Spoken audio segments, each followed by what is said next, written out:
Hi, I'm Carmel Fisher, and we're at the 14th edition of the LD Micro Conference here in Bel Air. With me is Alpha Cognition Inc. CEO Michael McFadden. Welcome, Michael. Thank you. So the ticker, just for everyone's information, is ACOGF, and again, that's Alpha Cognition Inc. Please give us more information about Alpha Cognition. Yes, Alpha Cognition is a neuroscience company. We're focused on neurodegenerative diseases.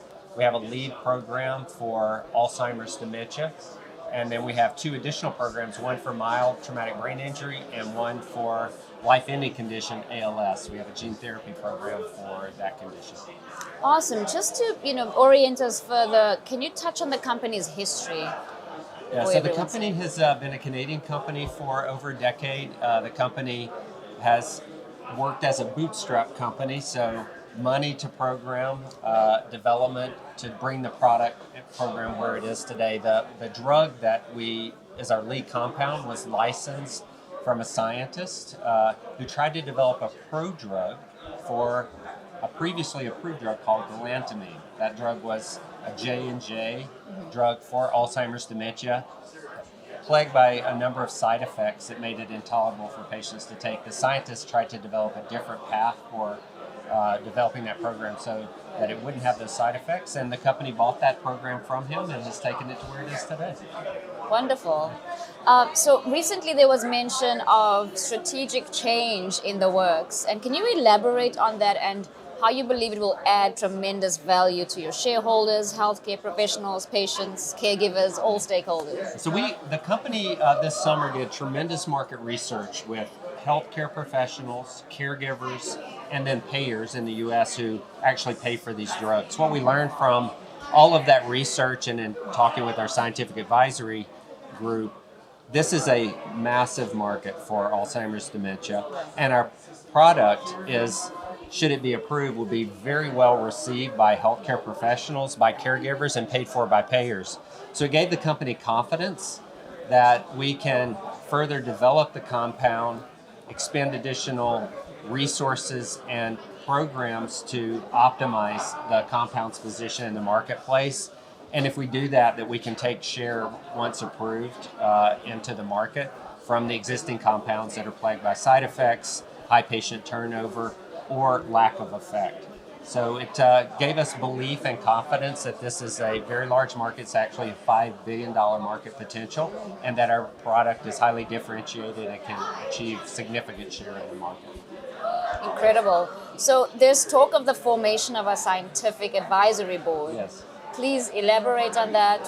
What will be the impact of having that formed? Yeah, first I'll say, and I'm not going to leave anybody out, so I won't mention names, but we have 6 or 7 of the top scientific neurologists, psychiatrists in the world on our scientific advisory board. The function that they serve is to provide scientific guidance for the company, input on our programs, and they give us also a grounding on the things that we're thinking about doing with the company or with an R&D program to level set us and make sure that we're thinking about it appropriately in concert with science, and also we're taking a thoughtful approach to all the programs that we have. So we're really pleased with our scientific advisory board, one of the best in the industry.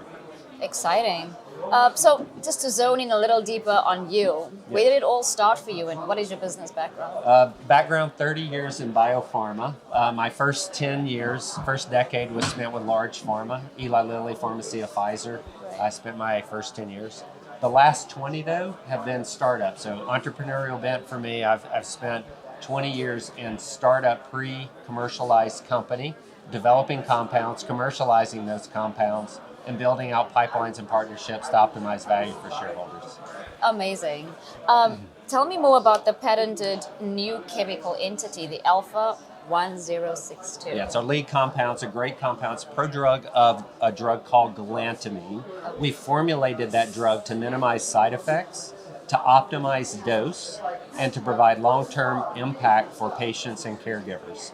So we've taken an approach to minimize the side effects that can occur with that. Those are things like diarrhea, nausea, vomiting. Right. They plague patients that take galantamine, and we want to push more drug into the brain where it actually should work which we've done with a higher bioavailability with the formation of our drug. So it's in summary, it's a way to get the drug to work where it should and minimize the drug's effect of causing side effects where it shouldn't. 100%, so like a holistic solution. Yes. That's on offer. Yeah, amazing. So there's another therapy program you're working on, the gene therapy program. Yes. Can you elaborate on the Alpha 0602? Yeah, Alpha 602 is a progranulin, full-length progranulin, which is a protein chain. It's highly studied in CNS today. In fact, one of the hottest areas of development in CNS across the industry. Our progranulin, full progranulin chain, AAV vector, that we're studying for ALS. ALS is a life-ending condition. It affects about 15,000 patients a year. All of those patients die over time. So we're seeking proof of concept in a trial that we're running this fall, and we'll have data readout on that trial next year to show that the drug may have utility for ALS patients. Wonderful. Of course, COVID impacted multiple areas of our existence. How did you experience the impact of COVID with your business? We're very fortunate. We are a multi-nation, multi-state company, but we're virtual. So the COVID impact for companies that have been working in a central organization didn't really affect us, and we're able to move very seamlessly through COVID because we work virtually. As a small company, so it actually hasn't impacted our work at all, and today it continues not to have any impact for the company because we work seamlessly with our vendors around the world. Incredible. Yeah. I guess that's because it's a good cause that needs to get done, right? That's all right. What other challenges do you guys face? Yeah, I think for Alzheimer's programs, the challenge has always been, can you get a drug approved? It's a area that's rife with failure. Many compounds have not made it to market because it's a very challenging area.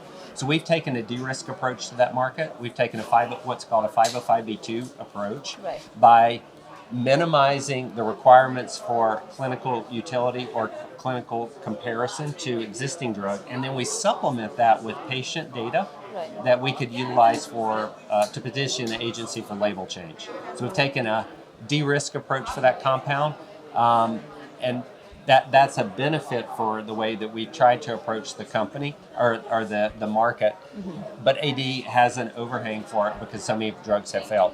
Number two, I think for small companies, you're always in need of capital. You're always in need of venues to tell your story. And so like small companies, we're always looking for opportunities to share what we're doing. We think it's substantive. We think it's meaningful for patients. And then we have just raised capital, over $10 million, to take our company to the next stage of development. Excellent. What is the next stage of development? Yeah, for us, we have, it's one of the most exciting times in company history. We have 3 clinical programs that are ongoing this fall. Right. Our lead compound, Alpha 1062 for Alzheimer's, we have a program underway, data readout Q1 of next year. Our MTBI program, we have an early stage trial that's ongoing this fall. Right. Again, data readout in Q1 of next year. And then our third program, Alpha 602, which you referenced early, we also have an early stage program for that compound with the data readout in, you guessed it, Q1 of 2022. So busiest time of the company's history. And Q1 promises to be a really exciting time as well with the data readouts. Great. How does that tie into the commercialization strategy? Great question. So we, if the data is successful in Q1 and it reads out well, we would undertake a patient trial to supplement that data with a label change with the FDA. While we're doing that, we'll be preparing commercial strategy in 2022 and 2023 for a late 2023 commercial launch of the drug. Great stuff. How will you leverage technology? Yeah, so we already leverage technology, one with our vendors. So we have a lot of vendors that are highly data centric. They use tools like AI to help us recruit patients for our trials in a smarter way, in a faster way. And then in our company itself, we use vendors to help guide us in our thinking with market research capabilities, very, very large data sets to guide our thinking. And then we supplement that with our scientific advisory board to provide us real world experience and a physician's point of view in what we're thinking and doing. Great stuff. What kind of sales force strategy will you look at deploying? Yeah. If we're approved, we love this market because it is a $5 billion market, but it's highly focused and targeted, with neurologists and long-term care providers providing about $3 billion in prescriptions in the market each year. So we would target those physicians with a sales force that would call on those doctors to tell them the benefits of our drug, and that gives us a great opportunity with a very small sales force. For investors, it means a low utilization of capital to commercialize the product. Right. And in terms of strategic partnerships to assist with the promotional efforts? Yes. We've had a lot of conversations. There's a lot of interest in the company from companies not only in the U.S. but around the globe. Those conversations, my guess is, will continue as we have data cards that turn for the company, and as partners see more data, we anticipate that we would have some additional conversations with a partner, and we would like to have a partner for the U.S. market and in other countries around the globe, because it helps us optimize our footprint. 100%. Any key takeaways that you want investors to know in terms of growth, stock price, anything that you think they Well, like should? all CEOs, I think my stock is undervalued to where we should be. But I think this is, in seriousness, this is an opportunity for biotech returns without biotech risk.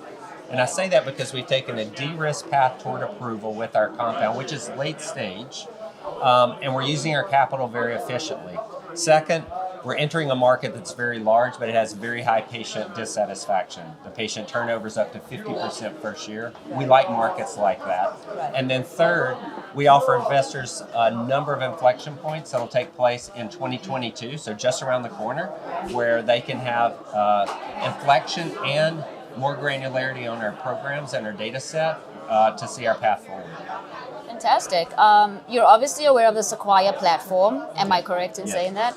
So, since you're not a client, and I know all clients, what steps do you take in monitoring your investor data? Yeah, so we take multiple steps in monitoring our investor data. We have a third party that guides us on our thinking with investors, and then we work with a half a dozen to a dozen banks in various capacities that are providing us insights into both investor mix and our current investor profiles. Wonderful, very insightful interview. Thank you very much. Do Thank you you. want to tell our viewers where they can find more information? Yeah, alphacognition.com. You can find us there. We're on all the social media platforms: LinkedIn, LinkedIn, Twitter, Telegram, all of social media, so you can find more information about the company on any of those platforms. Wonderful. Again, I'm Kamel Fisher. I'm at the LD Micro, the 14th edition in Bel Air, with Michael McFadden for Sequire Spotlight. So stay tuned for more.